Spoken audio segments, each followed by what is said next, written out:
Hello my dear students, how are you? I hope you will be fantastic. आज का आपका class है class 12th English, poem first, my mother at 66। इस poem को आप आज बिल्कुल आसान लैंग्वेज में, एकदम इजी मेथड, इजी वे में आप सीखने वाले हैं। तो आइए शुरू करते हैं आपका आज का क्लास।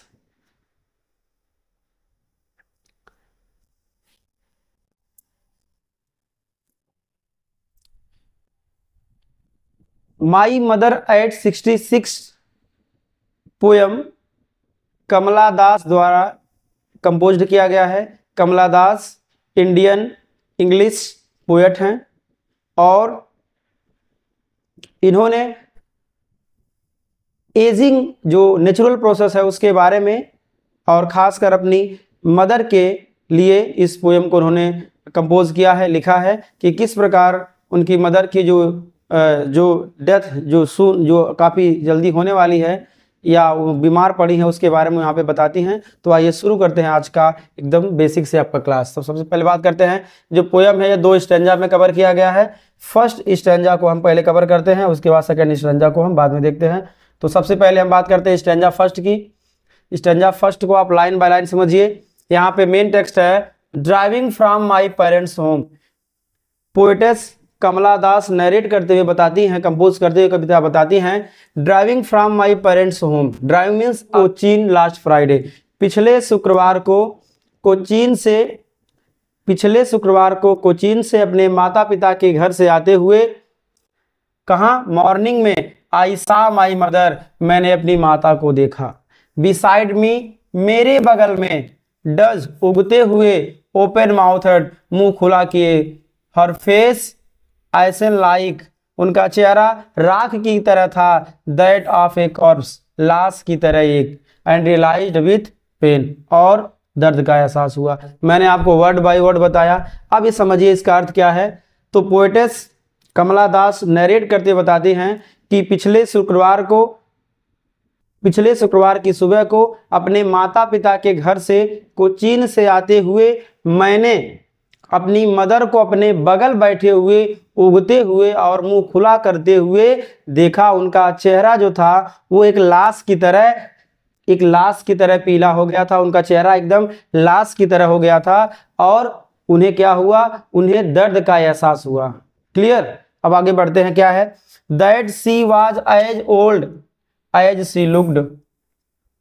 और क्या एहसास हुआ देख करके? सी वाज एज ओल्ड, वह उतनी बूढ़ी थी, एज सी लुक्ड, जितना वो दिखती थी। अर्थात जितना उनकी मदर दिखती थी उतना ही वो बूढ़ी थी। यह देख करके उनको पेन रियलाइज्ड हुआ, दर्द एहसास हुआ। But soon put that thought away, लेकिन शीघ्र ही उनके दिमाग से वह विचार चला गया। लेकिन शीघ्र ही उन्होंने उस विचार को अपने दिमाग से गिव अप कर दिया, छोड़ दिया, त्याग दिया। And looked out at young trees sprinting, और क्या करने लगी? और जो छोटे छोटे पौधे थे जो तेजी से आ रहे थे, कार में कोई जब बैठ के जाता है तो कोई पेड़ होता है वो गति करता दिखाई देता है, तो उन्होंने अपने माइंड से उन बातों को हटा दिया, रिमूव कर दिया, और उन्होंने बाहर की ओर देखा तो छोटे छोटे पेड़ तेजी से गति कर रहे थे वाहन के चलने पर। द मेरी children spilling out of their homes, और जो हंसमुख जो बच्चे थे, जो हंसते हुए बच्चे थे, वो अपने घरों से बाहर की ओर निकल रहे थे। अपने घरों से बच्चे हंसते हुए बाहर की ओर निकल रहे थे और पेड़ तेजी से गति कर रहे थे। वो और उनकी मदर जो है वो ऐसा कार से जाते हुए सीन को देख रही थी। क्लियर? तो इस प्रकार आपको समझ में आया क्या है? ध्यान दीजिएगा आप लोग। पोएटेस और पोएटेस की माँ, ये दोनों कोचीन से एयरपोर्ट की ओर जा रहे हैं और वो लास्ट फ्राइडे के मॉर्निंग के टाइम पर पोएटेस अपनी मदर के साथ कार में बैठ करके अपने पिता के होम कोचीन से एयरपोर्ट की ओर जा रही हैं। और पोएटेस ने अर्थात कमला दास ने अपनी मदर को कार में अपने पास बैठा देखा। उनकी मदर डच कर रही थी, उग रही थी और उनका मुंह खुला हुआ था और वो लाश की तरह प्रतीत हो रही थी। लाश जैसे जैसे लाश होता उसी जैसे वो दिख रही थी, पीला दिख रही थी। और तुरंत उसके बाद पोएटेस ने क्या किया? उस थॉट को गिव अप कर दिया, छोड़ दिया, और बाहर की उन्होंने मुंह घुमाकर देखा तो जो पेड़ थे, जो छोटे छोटे पेड़ थे वो गति कर रहे थे, उनकी ओर आ रहे थे, और जो हंसमुख बच्चे थे वो अपने घरों से बाहर की ओर निकल रहे थे। क्लियर, फर्स्ट स्टैंजा में इतना बात है। क्लियर, अब आइए बढ़ते हैं अगले स्टैंजा की बात करते हैं। तो देखिएगा नेक्स्ट स्टैंजा में क्या बताया गया, आप ध्यान दीजिएगा। इसमें है क्या, but after the airport security check, ध्यान दीजिएगा, but after the airport security check, लेकिन एयरपोर्ट पर सिक्योरिटी चेक के बाद स्टैंडिंग ए फ्यू यार्ड्स, कुछ दूरी पर हम खड़े हो गए। I looked again at her, मैंने पुनः उनको देखा। When pale as a late winter moon, तो जिस प्रकार जाड़े की रात में चंद्रमा, देर रात चंद्रमा जिस प्रकार का पीला होता है, उसी प्रकार से वह पुनः पीला प्रतीत हुई, पीला दिखाई दी। And felt that familiar ache, और उन्हें वही पुराना परिचित दर्द एहसास हुआ। अर्थात जब उसने अपनी मदर को उस जाड़े की रात जैसे चंद्रमा दिखता है, उसी प्रकार जब उनका शरीर पीला उन्हें दिखाई दिया, तो उन्हें फिर से वही फेमिलियर अर्थात परिचित दर्द का एहसास हुआ। माई चाइल्डहुड फियर्स, वो लिखती है कि मेरा बचपन का डर मुझे फिर से एहसास हुआ। But all I said was, लेकिन जो मैंने कहा था, क्या कहा, सी यू सून, जल्द ही मिलेंगे अम्मा, अम्मा जल्द ही मिलेंगे, फिर मिलेंगे। All I did was smile, अर्थात मैंने जो कुछ भी किया, मैंने जो कुछ भी कहा किया, बस मैं मुस्कुराई। एंड स्माइल, अर्थात जब उन्होंने अपनी मदर के फेस को देखा, तो जैसे जाड़े में चंद्रमा का फेस हो जाता है, जैसे चंद्रमा का शेप हो जाता है या उसका कलर हो जाता है, उसी प्रकार से पीला उनका फेस हो गया था। और उन्हें उनका वही पुराना दर्द एहसास हुआ कि उनकी मदर अब इस दुनिया से विदा होने वाली हैं, और उन्हें उनका पुराना बचपन का दुख जो है याद आ जाता है। और इस प्रकार उन्होंने जो कुछ लास्ट में कहा, बस यही बोला कि जल्द ही मिलेंगे अम्मा। और उसने क्या किया, बस केवल एक ही काम किया, मुस्कुराई और केवल मुस्कुराई। क्लियर, अब आइए बढ़ते हैं कि इसका मेन सेंट्रल आइडिया क्या है। इसके पहले हम यहाँ पर समझते हैं कि माई मदर एट 66, 66 की उम्र में मेरी माँ, 66 की उम्र में मेरी माँ, इसमें कौन कौन से फिगर आप स्पीच यूज हुए हैं, तो आप ध्यान दीजिएगा। माई मदर एट 66 में कौन कौन से फिगर आप स्पीच हुए, आप ध्यान दीजिएगा।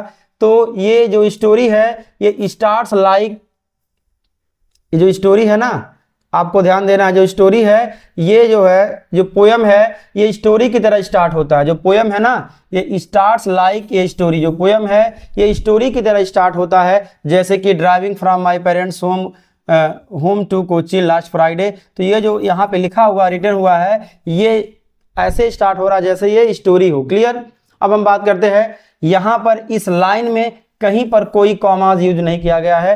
क्लियर, इस दोनों लाइन में यहाँ पर कोई ये अपॉस्ट्रोफी को छोड़ करके बाकी और कोई पंक्चुएशन मार्क नहीं ना है, तो इस प्रकार ये इंजाममेंट होता है। क्या होता है, यदि किसी पोएट्री की लाइन में कोई कॉमा इस्तेमाल नहीं हुआ है, अपॉस्ट्रोफी को गिव अप करके छोड़ करके, तो उसमें कौन सा पोएटिक डिवाइस होगा, इंजाममेंट पोएटिक डिवाइस होगा। आप इसको याद रखिएगा। अब यहाँ पर देखिए, एम और एम ये लेटर यूज होने से, बार बार ये कॉन्सोनेंट यूज होने से, इसमें कौन सा पोएटिक डिवाइस है, तो कॉन्सोनेंस कोई पोएटिक डिवाइस जिसमें एम साउंड बार बार रिपीट होता है। यदि किसी पोएट्री की लाइन में कोई लेटर बार बार रिपीट होता है, तो उसमें कॉन्सोनेंस पोएटिक डिवाइस होता है। व्यंजन अनुप्रास उसको कहते हैं। क्या बोलेंगे, व्यंजन अनुप्रास कहेंगे। क्लियर, अब बात करते हैं यहाँ पर ओ, ठीक है, मल्टी टाइम रिपीट होने से इस लाइन में कौन सा पोएटिक डिवाइस है, एसोनेंस पोएटिक डिवाइस है, अर्थात स्वर अनुप्रास है। आप इसको याद रखिएगा। आप बात करते हैं यहाँ पर, ध्यान दीजिएगा, यहाँ पर हम बात करते हैं, try to distract herself by looking out the car window. यहाँ पर इस लाइन में जो पोएटस हैं, वो जो अपनी मदर को देख रही थी, उससे वो हटकर दूसरा कुछ देखती हैं। ध्यान दीजिएगा, यहाँ पर लुक्ड जो है, 2 बार लुक्ड यूज हुआ है। यहाँ पर 2 बार लुक्ड यूज होने से इसमें रिपीटिशन पोएटिक डिवाइस है। कैसा पोएटिक डिवाइस है, यदि कोई वर्ड बार बार रिपीट होता है तो उसको क्या बोलेंगे, रिपीटिशन पोएटिक डिवाइस बोलेंगे, वो उसका रिपीट हुआ है चूंकि। क्लियर, अब हम बात करते हैं यहाँ पर ध्यान दीजिएगा, ट्रीज को यहाँ पर इमेजरी कहा गया है। ट्रीज को यहाँ पर क्या दिखाया गया, चित्रात्मक रूप से दिखाया गया है। इस पोएट्री में ट्रीज को चित्र के माध्यम से रिप्रेजेंट किया गया है ना, तो इसलिए इसमें कौन सा पोएटिक डिवाइस होगा, इमेजरी पोएटिक डिवाइस होगा। आप इसको याद रखिएगा। क्लियर, अब हम बात करते हैं यहाँ पर ट्रीज को रनिंग करते हुए दिखाया गया है ना, इस पोएट्री में ट्रीज को पोएटस रनिंग करते हुए दिखाती हैं, इसलिए ट्रीज को रनिंग करते हुए दिखाया गया, अर्थात उसको ह्यूमन के रूप में दिखाया गया, इसलिए इसमें कौन सा पोएट्री डिवाइस होगा, पर्सोनिफिकेशन फिगर ऑफ स्पीच होगा, पोएट्री डिवाइस होगा। क्लियर।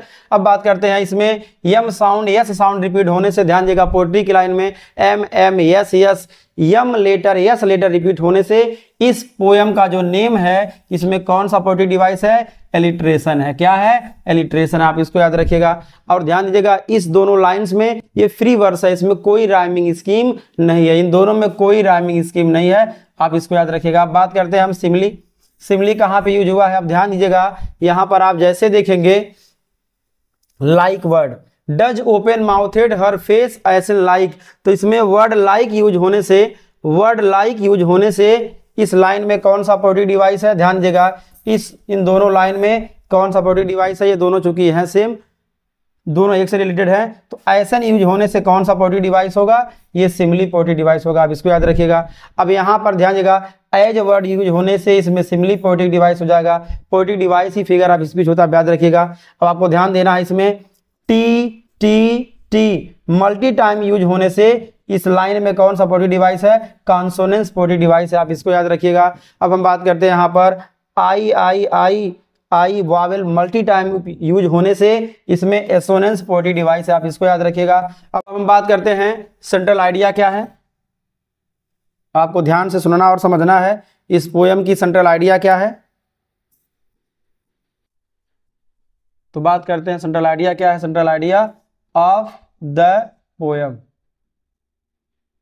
चलिए ध्यान दीजिएगा आप लोग, central idea of the poem, poem का केंद्रीय या मूल भाव क्या है। तो सबसे पहले हम बात करेंगे द पोयम एक्सप्रेसेज, जो कवित्री हैं वो व्यक्त करती हैं द पोएटेस डीप लव, कवित्री की गहरा प्रेम व्यक्त करता है ये कविता, केयर परवाह या चिंता, एंड इमोशनल अटैचमेंट और भावनात्मक लगाव टू हर एजिंग मदर, अर्थात बढ़ती उम्र में अपनी माता के साथ भावनात्मक लगाव और चिंता परवाह और गहरा प्रेम को प्रकट करता है ये कविता। अर्थात इस कविता के माध्यम से पोएट्री अपने मदर के बारे में, उनके साथ डीप लव, इमोशनल अटैचमेंट और एजिंग मदर, अपनी माता की बढ़ती आयु को देख के बारे में वहां पर नरेट करती हैं।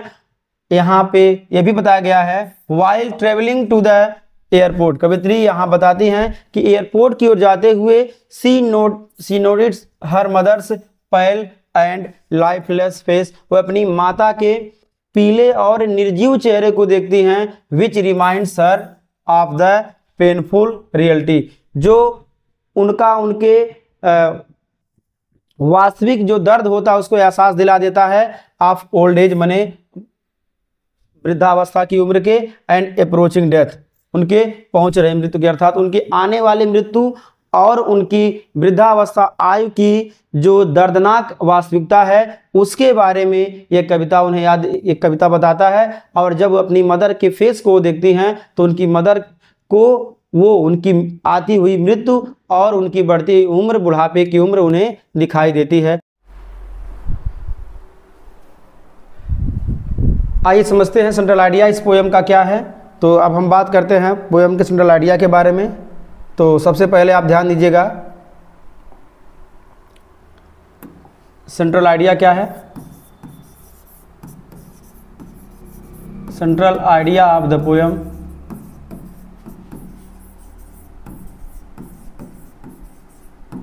Clear.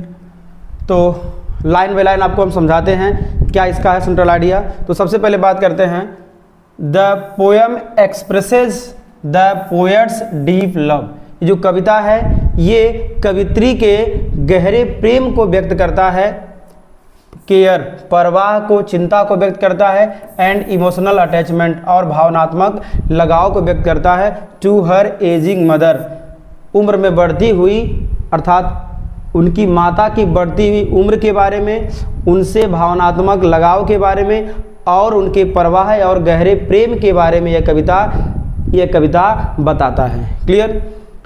While travelling to the airport, airport की ओर जाते हुए see her mother's pale and lifeless face.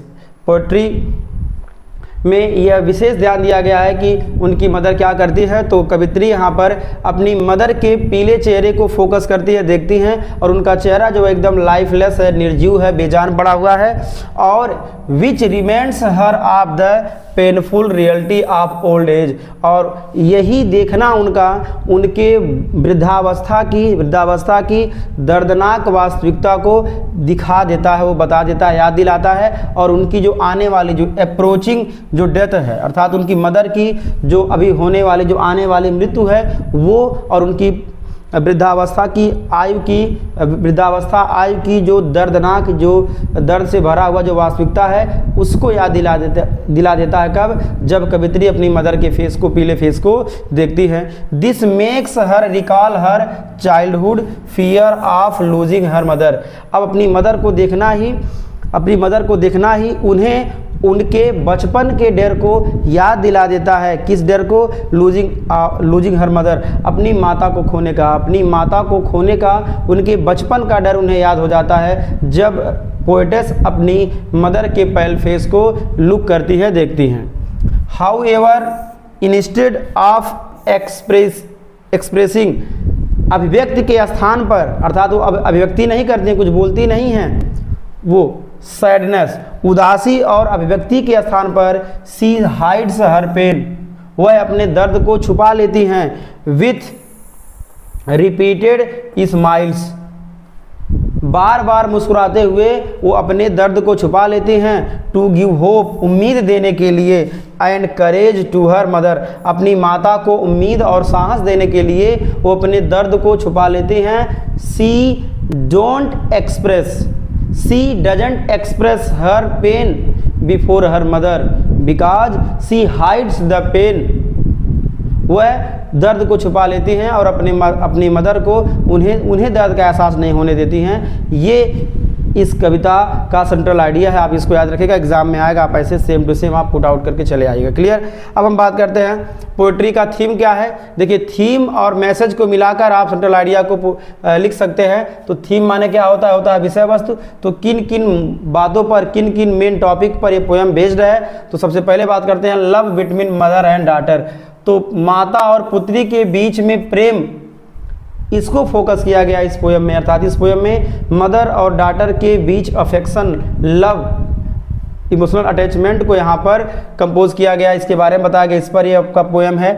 Fear of separation and death, अलग होने का भय और मृत्यु का भय इसमें शो किया गया है कि जीवन में मरना सभी को है, लेकिन फिर भी डरिए नहीं, बस आप देखिए इसको और संघर्ष करके, फाइट करके आप आगे आ जाइए। तो fear of separation and death, डर, मृत्यु और अलग से जो डर होता है, मृत्यु और अलग होने का जो डर होता है, इसको फोकस किया गया इस पोएम में।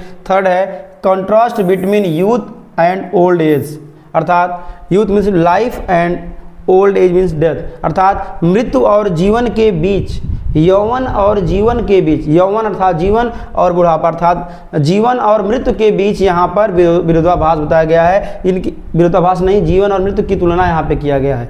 जीवन और मृत्यु के बीच में यहाँ तुलना किया गया, उसके बारे में बताया गया है। ध्यान दीजिएगा, यूनिवर्सल ट्रूथ, एजिंग एंड, ध्यान दीजिएगा, मोर्टेलिटी है, मोरलिटी मैंने पढ़ दिया है। इसमें यूनिवर्सल ट्रूथ को बताया गया है। यूनिवर्सल ट्रूथ क्या है? एजिंग, उम्र का बढ़ना यूनिवर्सल ट्रूथ है, और मोर्टेलिटी अर्थात मरना ये तय है, और उम्र बढ़ेगा ये तय है। इस यूनिवर्सल ट्रूथ को इस पोएम में कंपोज किया गया, रखा गया। बात करते हैं मैसेज क्या है इस पोएट्री का, इस पोएट्री में क्या मैसेज दिया गया है। तो ध्यान दीजिएगा, the poem conveys the painful reality, कविता हमें दर्दनाक, दर्द से भरा हुआ वास्तविकता बताता है।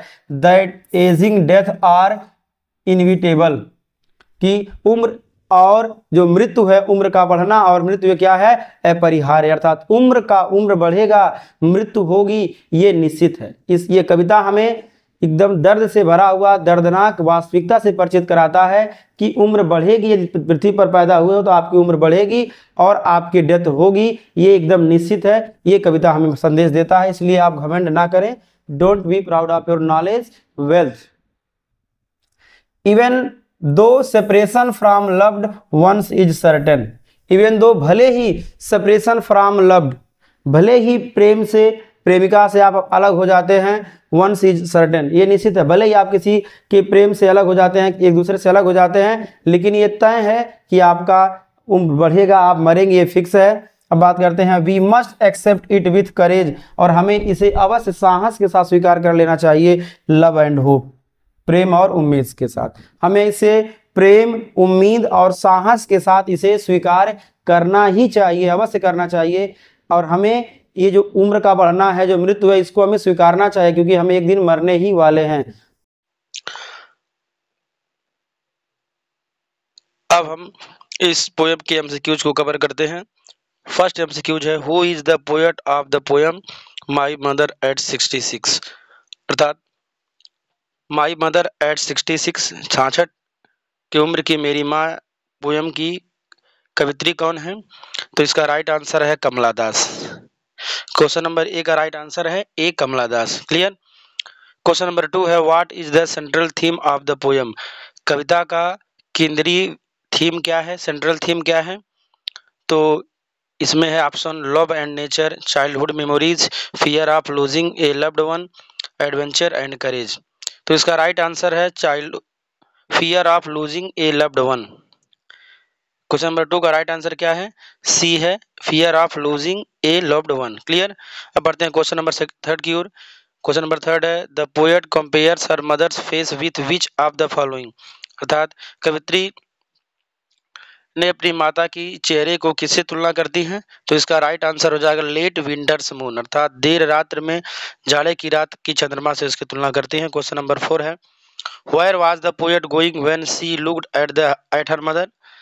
जब कवित्री ने अपनी माता को देखा तो वो कहाँ जा रही थी? इसका राइट आंसर है to Cochin airport, Cochin airport की ओर जा रही थी। क्लियर। क्वेश्चन नंबर 5 है, व्हाट इमोशन इज